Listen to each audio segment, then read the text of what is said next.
주신 말씀 보겠습니다. 마태복음 11장 16절로 19절입니다. 11장 16절로 19절 말씀을 같이 합독합니다. 이 세대를 무엇으로 비유할꼬? 비유컨대 아이들이 장터에 앉아 제 동물을 불러 가로되 우리가 너희를 향하여 피리를 불어도 너희가 춤추지 않고 우리가 애곡하여도 너희가 가슴을 치지 아니하였다 함과 같도다. 요한이 와서 먹지도 않고 마시지도 아니하며 저희가 말하기를 귀신이 들렸다 하더니 인자는 와서 먹고 마시며 말하기를 보라 먹기를 탐하고 포도주를 즐기는 사람이요 세리와 죄인의 친구로다 하니 지혜는 그 행한 일로 인하여 옳다함을 얻느니라. 아멘. 말씀 중심으로 해서 주와 함께 울고 웃으라, 이런 제목으로 말씀을 선포하겠습니다.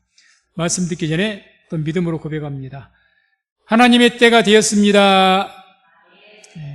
하나님의 구원을 바라봅시다. 하나님의 구원을 바라봅시다. 하나님의 은혜의 때, 구원의 때가 임하였습니다. 하나님의 구원의 그 능력을 삶 속에서 체험할 수 있는 우리 성도님 되시기를 주의 이름으로 축원을 드립니다. 오늘 말씀의 내용은 주님께서 이제 그 세대, 그때 예수님 당시, 세대라고 하는 말은 한 30년 터울로 해서 그때 당시를 말합니다. 한 세대 하면 보통 성경에서는 30년 정도를 한 세대라고 읽었습니다. 그러니까 그 세대, 그 세대에 대해서 함께 주님과 함께 울고 웃지 못하는 그런 세대들에 대해서 책망을 하신 내용이죠. 그래서 오늘 말씀 나온 것처럼 16절, 17절에 이 세대를 무엇으로 비유할꼬? 비유컨대 아이들이 장터에 앉아 제 동물을 불러 가로되 우리가 너희를 향하여 피리를 불어도 너희가 춤추지 않고 우리가 애곡하여도 너희가 가슴을 치지 아니하였다. 한마디로 주님과 함께하지 않았다는 겁니다. 우리가 흔히 주님과 동행하자 그런 말씀들을 많이 합니다. 동행하는 것은 주님과 함께하는 겁니다. 그런데 그때 당시 세대가 전혀 주님과 함께하지 않았다는 이야기죠. 그러니 주님께서 기뻐하실 때 함께 기뻐해야 되고 주님께서 슬퍼하실 때 함께 슬퍼할 수 있는 것, 이게 함께하는 거죠. 우리들도 그러지 않습니까? 한 가족이 또 한 교회 한 형제들이 함께 기뻐하고 함께 즐거워할 수 있는 것, 이게 같이 동행하는 겁니다. 이게 하나의 공동체죠. 우리 성민순복음교회가 서로 사랑하여서 연합해서 아름다운 주 안에서 공동체가 이루어져서 함께 기뻐하고 함께 슬퍼할 수 있는 그러한 공동체가 되기를 주의 이름으로 축원을 드립니다. 주님과도 말할 수 없이 그렇게 돼야 됩니다. 그래서 그러지 못하니까 또 17장 17절 보면 그래서 그런 세대에 대해서 이렇게 말씀합니다. 예수께서 대답하여 가라사대 믿음이 없고 패역한 세대예요. 내가 얼마나 너희를 더 참을 것이냐. 믿음이 없고 패역한 세대다. 이 믿음이 없단 말은 없다는 의미가 아니라 믿지 않는다는 뜻이라고 했습니다. 믿지 않으려고 하는 것. 믿음은 은사이기 때문에 하나님께 주시면 있는 겁니다. 있는 건데 이제 믿지 않으려고, 하나님께 믿음을 주셨음에도 불구하고 마음이 강팍해서 안 믿으려고 하는 것, 그것을 패역한 세대다. 패역한 세대. 마음이 뒤틀렸다. 심사가 꼬였다. 그런 이야기죠. 우리도 아이들을 다 키워보셨지만 애들이, 부모들이 꾸중하고 나무랐을 때, 그렇단 말했을 때 애들 심사가 틀리면 어떡합니까? 부모 말을 고깝게 들어가지고 마음이 심사가 뒤틀려서 그 부모의 어떤 마음에 동참하지 않습니다. 그럴 때는 뭐 아무것도 안 되는 거죠. 그러면 이제 흔히들 하는 말이 부모들이 이놈 자식이 오기 쓰는 것 좀 봐. 오기가 칭칭해가지고 이런다고. 풀지도 않고. 그런 영적인 오기가 오늘날 우리에게도 있는 것 같습니다.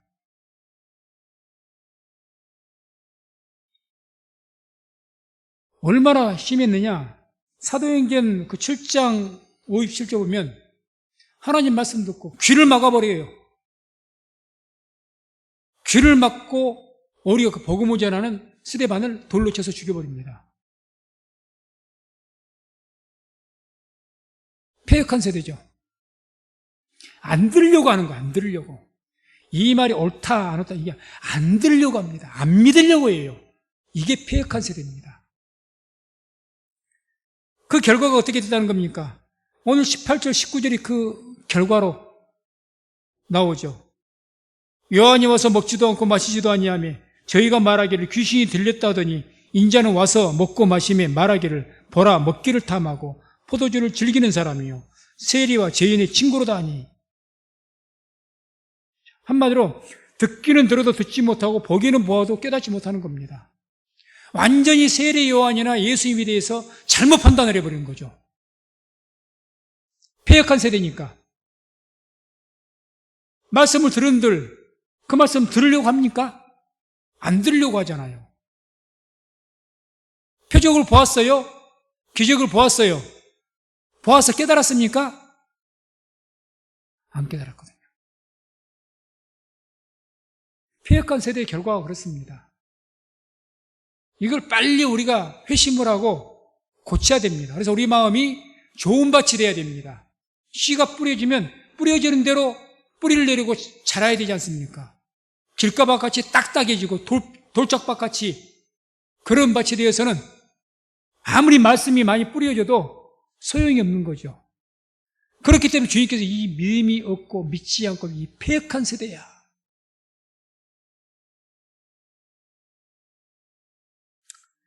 우리가 하나님을 예배할 때 그런 세대가 안 되기 위해서 우리 자신도 그렇게 안 되기 위해서는 하나님을 예배할 때 예배에 쉽게 동화될 수가 있어야 됩니다. 예배에 함께 해야 되죠. 그래서 하나님을 찬양할 때 같이 찬양하고 기도할 때 같이 기도하고 집중해서 어떤 하나의 내가 예배에 같이 동화가 돼야 됩니다. 말씀 전하 목사님 따로 따로 내 마음 따로 이유에 어찌하든지 이건 결코 은혜가 되지를 못합니다. 하나님께 영광되지도 못합니다. 주님께서 너희가 어린 아이와 같지 않은 자는 천국에 들어가지 못한다 이런 말씀하셨는데 가장 쉽게 동화되는 그런 자들이 누구냐? 아이들일수록 쉽게 동화가 됩니다. 마음이 순수하니까 쉽게 거기에 빨려들고 쉽게 동화가 돼요.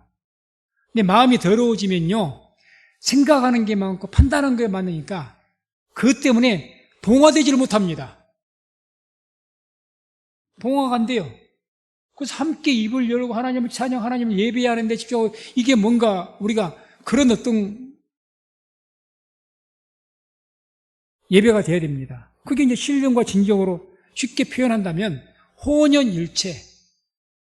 하나님을 예배할 때 혼연일체가 돼야 되죠. 내 몸은 여기 있고 내 마음은 딴 곳에 있고 내 생각은 다른 곳에 있고 과연 그 예배가 신령과 진정을 드리는 예배인가?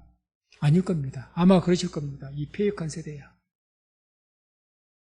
안 들으려고 함께 동화되지 않으려고 해요. 이건 참 좋지 않는 겁니다. 우리 성민선보훈교회가 하나님을 예배할 때마다 완전하게 혼연일체로 하나님의 영이 임재하신가 감동 가운데 혼연일체가 돼서 동화되어서 하나님을 신령과 진정으로 예배할 수 있는 그래서 주 안에서 연합을 이루어서 적어도 예배 드린 시간만큼이라도 그렇게 될 수 있는 우리 성민교회가 되기를 주의 이름으로 축원을 드립니다. 그런 자가 복을 받죠. 이와 같이 하나님께 쉽게 동화되었던 사람, 주님과 함께 웃고 함께 울었던 사람, 대표적으로 말할 수 있는 사람이 다윗이었습니다. 다윗.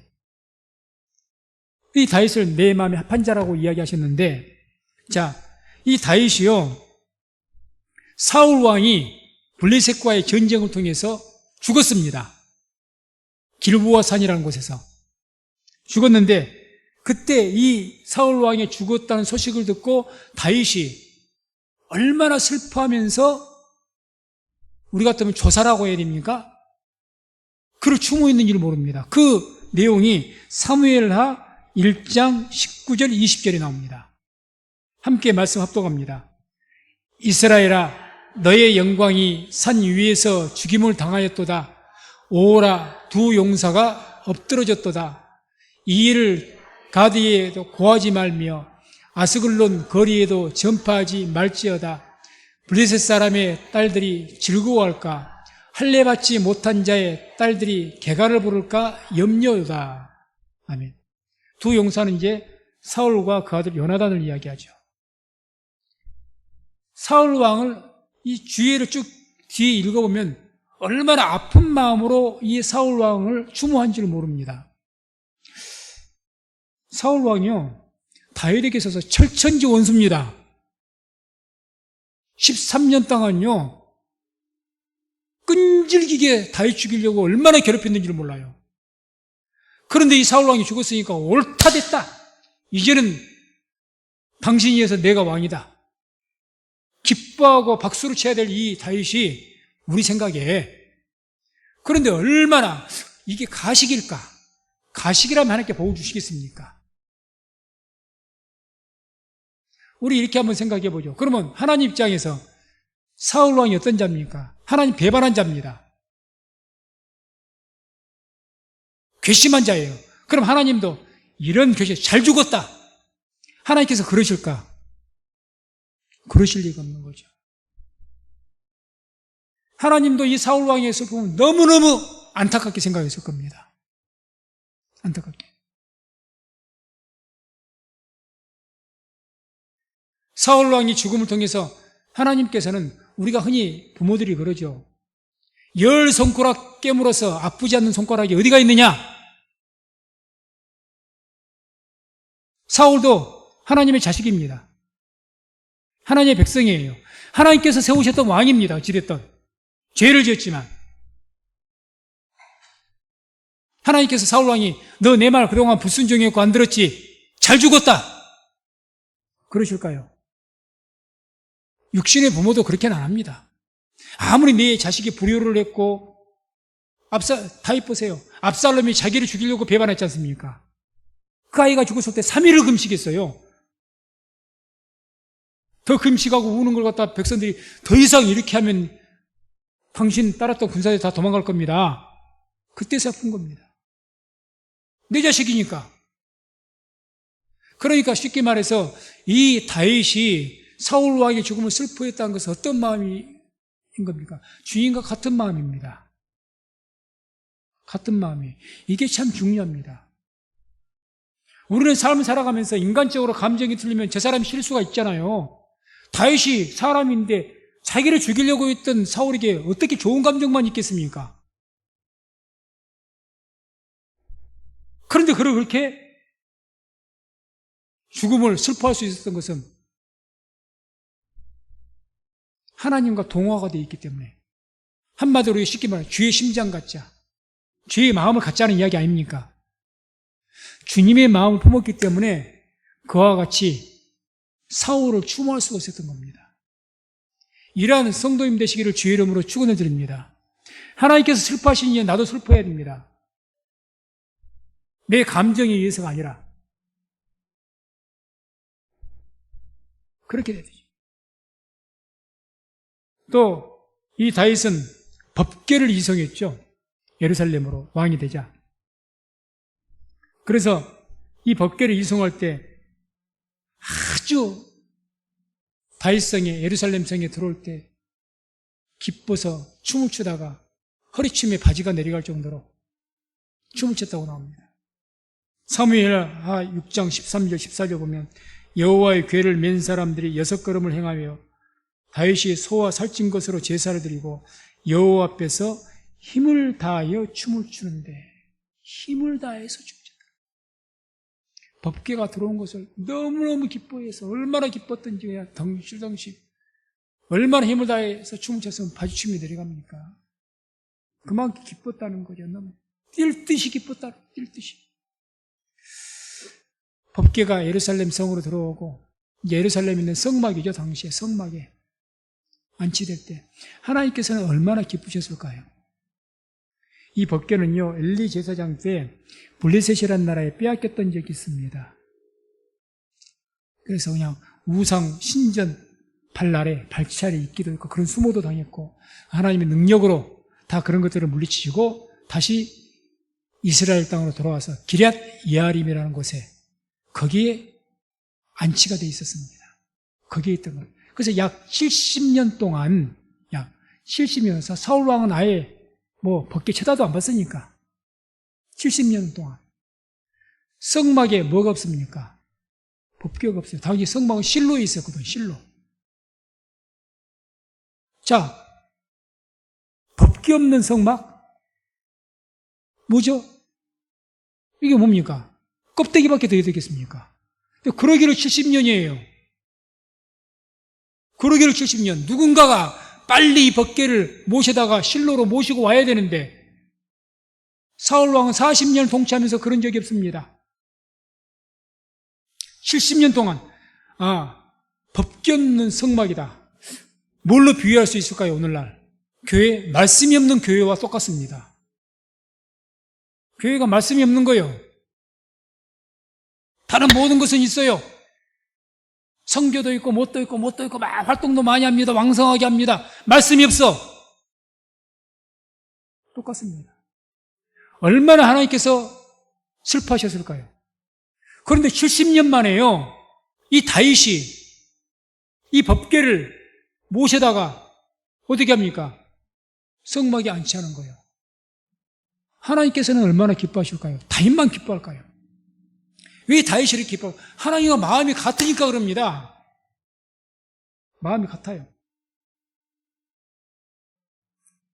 그래서 우리는 이와 같이 하나님과 마음이 같아질 수 있어야 됩니다. 같아져야 돼요. 왜 우리가 하나님의 영의 감동을, 성령의 감동을 쉽게 받지 못하는가? 감동 가운데 있지 못하는가? 하나님과 마음을 같지 않으니까 그럽니다. 마음이 달라요. 우리가 살아갈 때 생각이 다른 사람하고도 같이 살아가기가 힘들지만요, 마음이 다르면요 정말 못 삽니다. 마음이 달라버리면 정말 못 살아요. 가장 중요한 게 마음이 같아지는 거예요. 마음이. 근데 다윗은 하나님 마음이 합한 자, 마음이 같은 사람이었습니다. 한마디로 주님께서 기뻐하신 건 나도 기뻐하고, 주님께서 좋아하신 건 나도 좋아하고, 싫어하신 건 나도 싫어하고, 슬퍼한 건 나도 싫어하고, 이게 그런 분이 다윗이었습니다. 그러니 성막 안에 법궤가 없는 성막, 얼마나 주님께 거기에서 법궤 없는 성막에서 제사를 드렸다면 얼마나 하나님께서 보시기에 기가 막혔을까요? 그 제사가 제대로 된 제사입니까? 법궤가 없는데. 사도행전 6장 7절 보게 되면 초대교회 때 하나님의 말씀이 왕성해져서 교회가 든든하게 세워졌더라, 이런 말씀이 나옵니다. 말씀이 왕성해져서. 하나님 말씀이 왕성할 때 얼마나 주님 마음이 기쁘셨을까요? 얼마나 기쁘셨을까요? 하나님께서 기뻐하시니 교회가 발전할 수밖에 없죠. 내 영혼을 주님께서 기뻐하시니 내 인생이 잘 될 수밖에 없는 겁니다. 영혼이 잘된 같이 범사가 잘되고 강건하게 될 줄로 믿습니다. 그렇게 되기 위해서는 우리 마음이 주님과 같아져야 됩니다. 같아져야 돼요. 때문에 이러한 다윗에 대해서 성경은 이렇게 평가를 합니다. 사도행전 13장 22절 함께 말씀 합독합니다. 패하시고 다윗을 왕으로 세우시고 증거하여 가라사대 내가 이새의 아들 다윗을 만나니 내 마음에 합한 사람이라 내 뜻을 다 이루게 하리라 하시더니. 아멘. 이새의 아들 다윗을 만나니 내 마음에 합한 사람이다. 마음이 합하다 이 말은 쉽게 우리말로 직역을 이렇게 풀어서 하면 내 마음을 따르는 자다 이 뜻입니다. 하나님 마음을 따르는 자.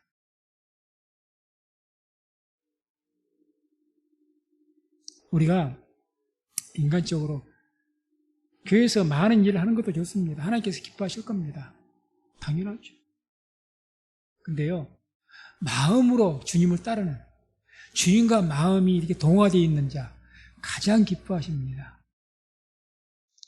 우리가 12사도 중에서 베드로, 요한, 야고보를 가장 예수님께서 사랑하셨는데, 제가 보기에는 그 중에서 베드로가 가장 주님 마음을 따랐던 것 같아요. 따랐습니다. 얼마나. 이분은 실수도 많고 허점도 많은 분이지만은 얼마나 주님을 좋아했고 마음이. 단적인 사건이 언제입니까? 예수님이 부활하셔갖고 저 갈릴리 해변 가운데 계십니다. 먼 데서 보고 누군가 예수님인 거 딱 확인하고 예수입니다. 그러니까 거기에서 겉옷만 두르고 물에 뛰어들어서 헤엄쳐서 주님께로 달려갔던 사람이 베드로입니다.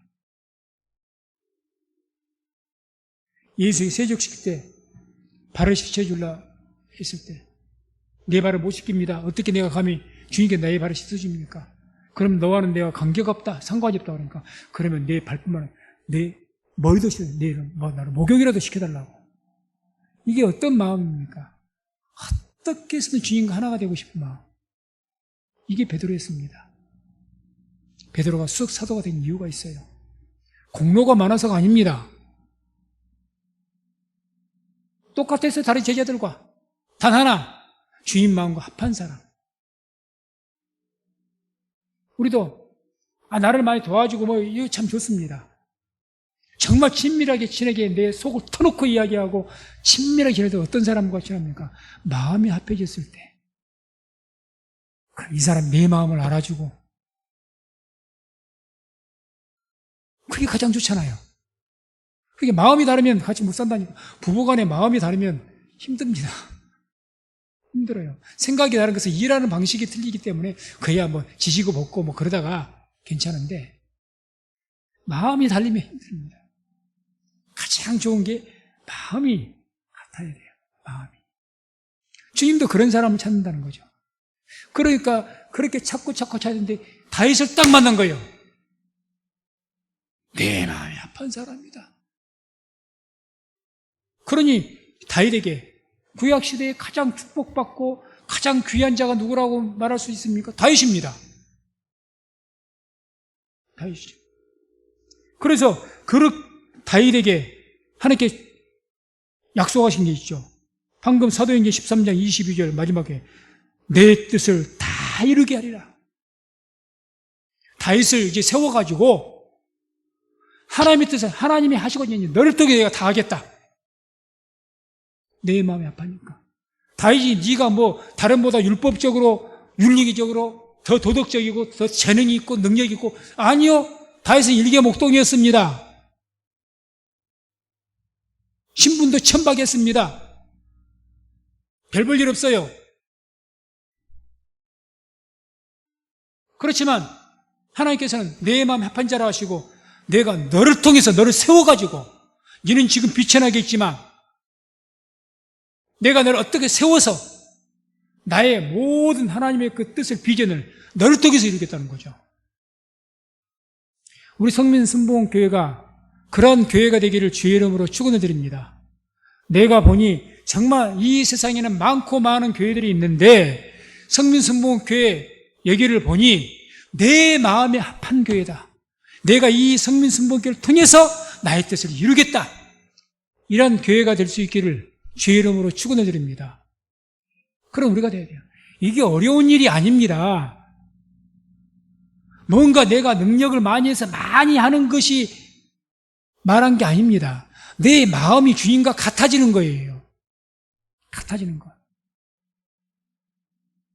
그렇게 되면 하나님께서 마음이 같아지면 우리 성민순복음교회가 또 우리 성도님들 한 분 한 분이 또 제 자신이 아무리 초라하고 연약해 보인다 할지라도 하나님께서 세워주시고 그 세우심을 통해서 하나님의 뜻을 하나님의 비전을 우리를 통해서 이루실 줄로 믿습니다. 자, 우리는 거룩한 공교회를 항상 기도하고 있습니다. 교회 기도 제목에도 거룩한 공교회, 제사장의 나라에 대한 교회. 거룩한 공교회의 반대말은 사적인 교회, 공교회라는 공적 교회. 다시 말해서 하나님이, 예수님이 머리가 되어서 하나님께서 이 교회를 운영하시는 그런 교회가 공교회입니다. 이게 사도신경에도 고백을 하죠. 교회는 거룩한 공교회가 거룩한 교회입니다. 반대는 사적 교회입니다. 사적 교회는 능력 있는 목사라든지 능력 있는 어떤 몇몇이 교회를 좌지우지해버리는, 그게 사적인 교회죠. 교회가 사유화가 되는 거죠. 사유화. 아주 악한 교회입니다. 거룩한 경교회. 그런 어떤 우리의 어떤 제사장의 나라로서 어떤 교회. 그런 것을 기본적으로 꿈을 가지면서 그런 교회로서 쓰임받게 달라고 기도하고 있습니다. 하나님께서 우리 교회를 보시기에 내 마음에 합한 교회다, 그렇게 보시면 우리를 세우셔서 그런 거룩한 공교회로서 또 조직된 교회를 세우셔서 그러한 교회를 이룰 수 있도록, 또 우리를 통해서 많은 교회들이 도전을 받고 그런 거룩한 교회를 세우는데 큰 도전을 줄 수 있는, 빛이 될 수 있는 그런 은혜가 있을 줄로 믿습니다. 그렇게 되어요. 그래서 우리가 하나님 마음에 합한 자가 되어야 됩니다. 물론 그렇게 되기 위해서는 주님을 사랑해야죠. 사랑해야지. 사랑할 때 구체적으로 우리가 11조도 하고 헌금도 하고 봉사도 하고 뭣도 하고 많이 합니다. 중요하죠. 사랑하니까 하죠. 근데 그 근간에 뭐가 있어야 됩니까? 근데 우리의 마음이 하나님과 하나가 되어 있는 사랑 가운데 그런 일들이 있어야 됩니다. 사랑을 쫓아서 다 돼야 돼요. 사랑을 쫓아서. 그렇게 해서 주님 마음에 합한 자가 되면요, 합한 자가 되려면 어떻게 해야 될 것인가? 먼저 다윗을 우리가 볼 필요가 있습니다. 다윗이 어떻게 하나님 마음에 합한 자가 됐는가? 여러 가지로 말할 수가 있겠습니다만 먼저 볼 수 있는 것은 이 다윗은 보면 항상 하나님의 뜻을 물었습니다. 항상 매사에. 자, 사무엘하 2장 1절 보면 이제 사울 왕이 죽었습니다. 그러면 지금 이스라엘 백성들은 누구를 왕으로 마음속으로 생각하고 있을까요? 다윗이죠. 이제 다윗이죠. 이미 사무엘 선지자를 통해서 기름 부었잖아요. 그걸 온 이스라엘 백성들이 다 압니다. 왕자였던 요나단도 당연히 네가 왕이다 했어요. 자기가 사울 왕의 아들이니까 요나단 장남인 내가 다음 왕이야 이렇게 말하지 않습니다. 당연히 너가 왕이다. 그걸 아버지도 알고 나도 안다. 그랬거든요. 요나단이. 이스라엘 백성들 다 압니다. 그런 가운데 그러면 지금 현재 블레셋으로 피신을 해 있어요. 그럼 이 다윗이 도망다니다가 사울 왕이 죽었으니까 어떻게 해야 되죠? 두말할 필요 없이 유다로 올라가면 됩니다. 올라가면 돼요. 그런데 그걸 물어요. 사무엘하 2장 1절에 그 후에 다윗이 여호와께 물어가로되 내가 유다 한 성으로 올라가리이까?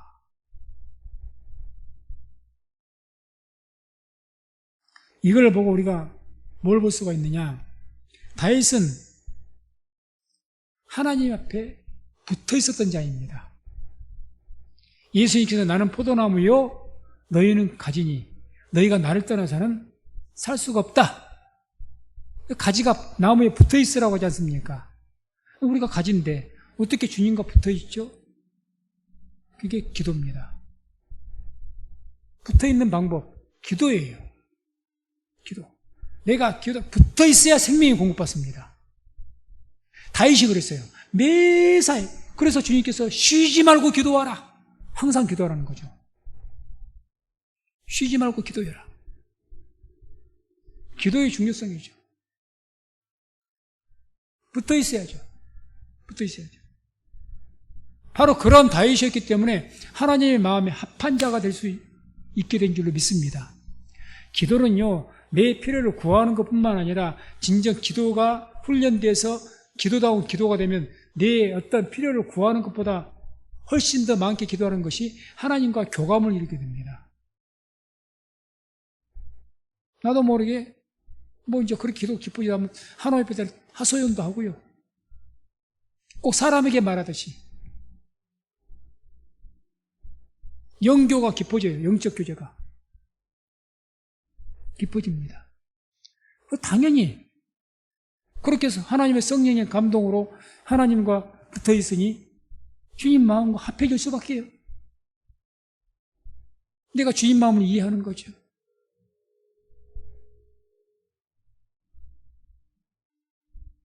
그리고 우리가 주님 마음에 합한 자가 되기 위해서 다윗이 또 어떤 삶을 살았는가? 하나님 중심의 삶을 살았습니다. 너무 상식적인 이야기죠. 사무엘하 6장 1절 2절 보면 법궤를 다윗성에 모시고 온 그런 내용이 나오죠. 다윗이 이스라엘에서 뺀 무리 3만을 다시 모으고 일어나서 그 함께 있는 모든 사람으로 더불어 바알레 유다로 가서 거기서 하나님의 궤를 메어 하니 그 궤는 그룹들 사이에 좌정하신 만군의 여호와의 이름으로 이름하는 것이라. 자, 우리가 이렇게 생각 한번 해보죠. 법궤를 예루살렘 다윗성, 다윗의 왕궁이죠. 왕궁이 있는 그곳으로 모신다. 성막에 모신다. 이게 단순한 사건이 아닙니다. 그러면 거기에 모든 종교 지도자들이 다 거기에 집결을 합니다. 제사장들, 레위인들. 그래야 되죠. 성막이 거기 있고 법궤가 있으니 다윗성이 같이 있으면 그러면요 다윗에게 있어서는 정치적 부담이 굉장히 큰 부담이 있습니다. 사울 왕이 왜 법궤를 안 모셨을까? 그것 때문에 안 모신 겁니다. 오면 선지자라고 제사장이라고 정치하는 것마다 하나님의 뜻대로 하라고 잔소리 해야 될 것 아닙니까? 싫죠. 또 안 들을 수는 없고 선지자라고 이야기하는데 안 들을 수는 없잖아요. 종교 지도자고 이야기하는데 왕이라고 귀찮은 일이에요. 정치적 부담이 굉장히 많았을 겁니다. 그러니까 사울왕은 그게 싫어서 하나님 멀리 했고 쉽게 말하면 다윗은 그걸 모르겠습니까? 그럼에도 불구하고 법궤를 모셔온 거죠. 또 극진하게 한마디로 이 다윗은 그러한 정치적인 부담과 여러 가지 힘든 어떤 것이 있음에도 불구하고 그럼에도 불구하고 다윗은 어떻게 해서든지 하나님 중심으로 살고자 했습니다. 그런 삶을 살았으니까 주의 마음이 합한 자가 되죠. 하나님 중심. 별스럽게 이야기해도 하나님 중심으로 살고자 하는 마음이 없으면 하나님과 마음이 동떨어집니다. 몸뚱아리야 흉내를 낼지는 모르겠지만 우리의 마음은 그렇지 않는 거예요. 그러니 마음이 냉랭하니까 이 폐역한 세대예요. 약하고 폐역한 세대예요. 아니 겉으로 볼 때는 그냥 함께 있고 이렇게 하는데 마음이 나하고 다르네. 그러니까 그런 걸 느꼈을 때 우리 인간적으로도 얼마나 힘든가요? 부부간에 그러면 참 마음이 같아져요.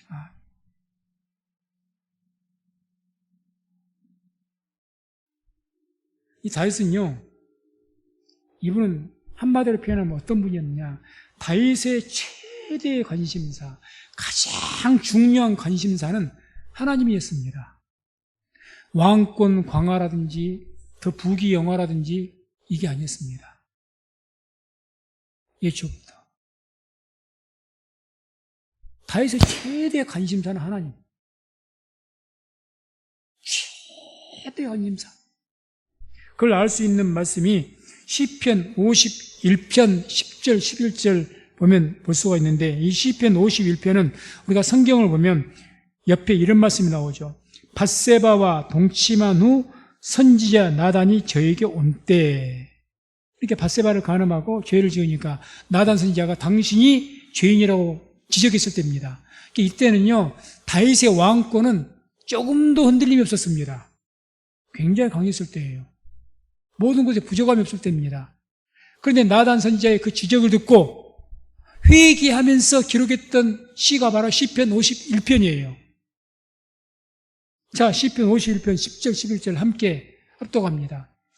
하나님이여, 내 속에 정한 마음을 창조하시고 내 안에 정직한 영을 새롭게 하소서.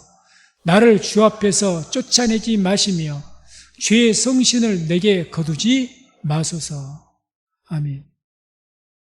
나를 주 앞에서 쫓아내지 마시며 죄의 성신을 내게서 거두지 마소서. 다윗이 가장 최대 관심사고 가장 중요한 것이 왕권이 강화되는 것이고 뭐 또 부귀영화고 이런 것이었다면 굳이 이렇게까지 할 필요 없습니다.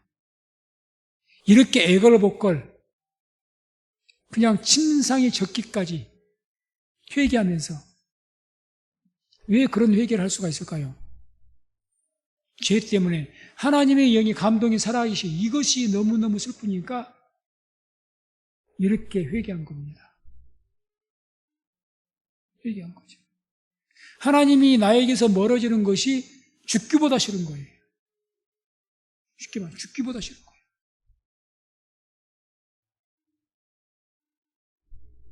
분명한 것은 이때 이 시가 기록된 그 당시에는 다윗의 왕이 견고했습니다. 아무 문제가 없어요. 그런데 다윗이 뭐 병이 든 것도 아니고 가장 강성에 힘이 셌을 때예요. 왜 밧세바를 간음한 줄 아십니까? 승승장구하니까 이게는 자기 요압 장군이 뭐라고 한 줄 알아요? 갈 때 암몬이라는 나라를 갔다가 쳐들어갈 때 왕이시여, 이제는 왕이 이렇게 직접 출전할 필요 없습니다. 이제 다 주에 정벌하고 잔당들만 남았으니 왕께서는 그냥 평안히 궁에 계십시오. 우리가 가서 알아살랍니다. 해서 평안하게 궁에서 쉬다가 간음한 거예요. 가장 강할 때입니다. 강할 때. 그걸 알아야죠. 그런데 이렇게 처절할 정도로 하나님 앞에 무릎 꿇습니다. 어떻게 이럴 수가 있지? 우리는 기도할 때 언제 간절하게 기도합니까? 내 몸이 아파야 그래도 그렇게 기도하든지 뭔가 발에 불똥이라 떨어져야 막 다급해갖고 찾는데 내 배 부르고 등 따숩고 건강하고 문제 없으면 잘 인생 잘 나가면 굳이 뭐 그렇게까지 기도할 필요 있을까? 그런데 이분은 이게 아니에요.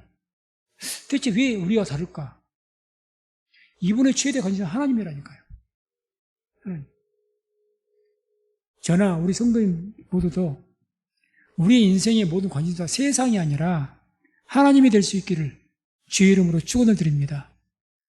하나님이 돼야 되죠.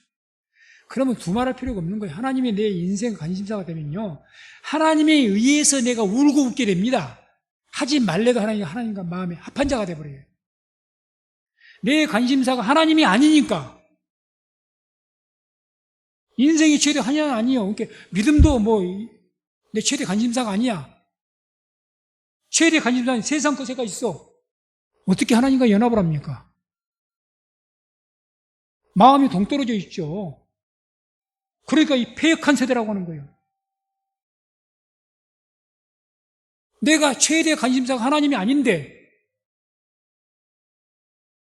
그런 가운데서 하나님 말씀이 아무리 예수님께서 표적을 보여주시고 얼마나 많은 표적 보여주셨습니까? 얼마나 많은 말씀을 가르치셨습니까? 마음이 같지 않으니까 아무리 보아도 표적 많이 봤잖아요. 깨닫지를 못해. 말씀을 얼마나 많이 가르치셨습니까? 들을 기가 없어. 이미 영적인 주파수가 달라버리죠.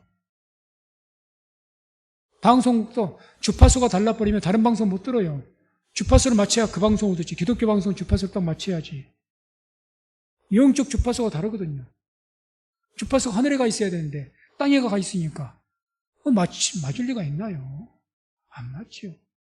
비슷하게 맞추는데 잡음 들려가지고 들렸다 말았다 들렸다 말았다. 다른 것 방송하고 섞어져서 막 엉뚱한 소리가 나왔다가 그런 것처럼 우리가 그 정도인 것 같아요. 그냥 아주 주파수가 틀린 것은 아닌데 비슷하게는 맞췄어요. 주파수가. 그러니까 들리긴 들리는데 들렸다 안 들렸다 들렸다 안 들렸다 잡으면 들리지 다른 방송 소리가 막 들렸다가 꼭 이게 우리 같습니다. 온전히 하나가 되지 못한 거죠. 말씀을 맺겠습니다. 하나님께서는 하나님 마음의 합한 자를 통해서 그 사람을 세우셔서 하나님의 뜻을 이루어 나가십니다. 마음의 합한 자가 돼야 돼요. 하나님께서 하나님 마음의 합한 교회를 통해서 그 교회를 세워서 하나님의 뜻을 이루어 가십니다.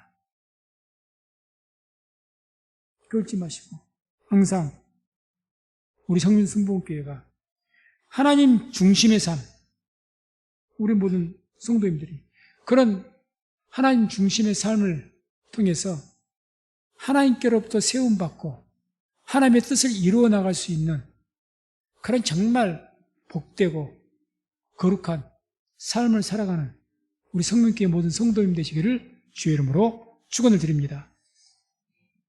기도하겠습니다.